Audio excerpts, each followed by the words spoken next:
বন্ধুরা এই অঙ্কটা দেখো কী বলেছে 20 লিটার মিশ্রণে দুধ ও জলের অনুপাত 5:3। যদি 4 লিটার মিশ্রণে তুলে নিয়ে সমপরিমাণ দুধ মেশানো হয় তবে দুধ ও জলের নতুন অনুপাত কত হবে। দেখো এটাকে কীভাবে করি বলেছে 20 লিটার মিশ্রণে দুধ ও জলের অনুপাত। দুধ বের করছি এখন 3, ঠিক আছে। অ্যান্ড আরেকটা বের করছি 2 × 3 বাই এখানে হবে 8 হবে, এখানে 8 আর এখানেও 8 হবে।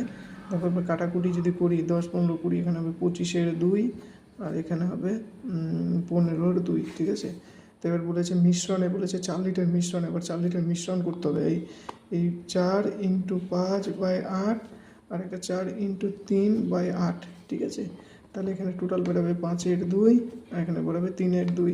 তো এবার মাইনাস করতে হবে 25-এর 2 মাইনাস 15-এর 2, 5-এর 2 অ্যান্ড 15-এর 2 মাইনাস 3-এর 2 আর এখানে 4 লিটার মিশ্রণ সমপরিমাণ দুধের কথা বলেছে। ব্যাস এটা অ্যান্সার করে দেবো।